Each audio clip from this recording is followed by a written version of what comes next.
Have you ever been doing a security deposit return and you're faced with this dilemma? Gosh, is this wear and tear or is it damages? And maybe you think it's damages, but the tenant thinks it's wear and tear. Or maybe you think it's wear and tear, but the owner thinks it's damages. Well, I'm Marc Cunningham at Grace Property Management. This is how we handle wear and tear versus damage, and it's helped us keep the process a little bit smoother. So a couple things you want to keep in mind. Number one, is there anything in your state that governs or defines wear and tear? Many states do have some guidance, whether it's an actual legal law or just some guidance defining this. So number one, check with your state. Now, if your state doesn't provide anything, the second thing you want to do is check with your local real estate association or commission.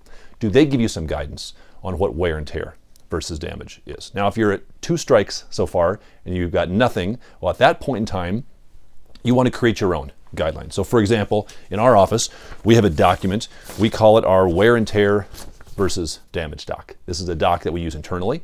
We share with owners, we share with tenants, because it helps give some definition to what wear and tear versus damage is. Now, hang out till the end of the video because I'm going to tell you how you can get our actual doc here, and maybe it'll be helpful for you. So let me give you some examples of some of the things that we address in here. So one of the common things to address is nail holes. Is the nail hole wear and tear, or is it damage? Well, in our document, we give some guidance on that, and we say this.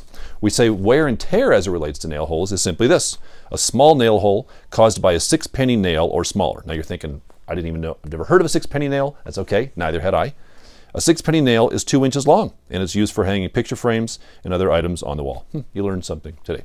Now, damages as it relates to nail holes would be defined as this: large holes from hanging shelving, pictures, screws, wall anchors, television sets, brackets, or any other wall hanging that causes damage larger than a 6-penny nail.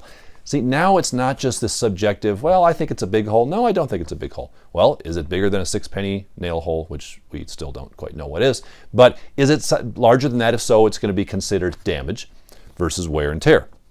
In the beginning of this doc, by the way, it just simply says this. It says security deposits can be used for repair damages for which a resident is responsible. However, the landlord cannot apply the security deposit to normal wear and tear. The question is, what's the difference?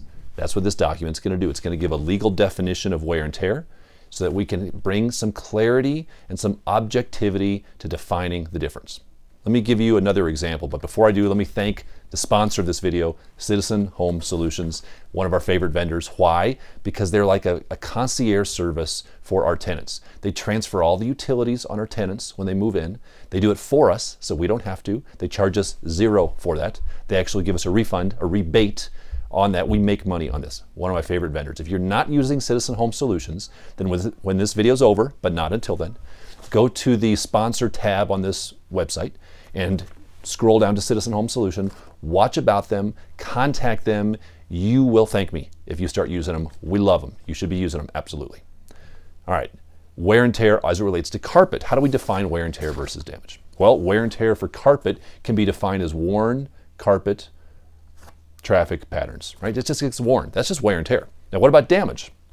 Well, we're going to define it as torn, burned, stained, missing, ripped, scratched, or snagged carpet and pet damage. Again, it just gives more clarity and objectivity to wear and tear versus damage. Now, a couple things. We do share this doc with our owners if they want to know about it. We share this doc with our tenants if they want to know about it. Why? It's nothing hidden. It's bringing clarity to the entire situation, which makes it easier to do a security deposit return and make sure everybody has a clear understanding.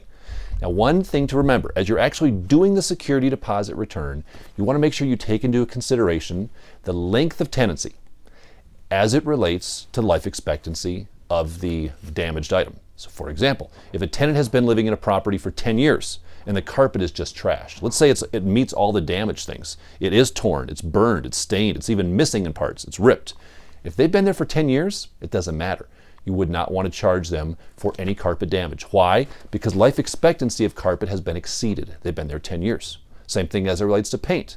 So this is an important distinction to make. It does depend on how long they've been in the property as to whether or not you're going to charge them against their deposit for the damage that's there. Don't make this mistake, you're going to get yourself in trouble. Now, if you want more information on security deposit returns, when to do them, when not to do them, go back, watch video number 52, when you should not do a security deposit return.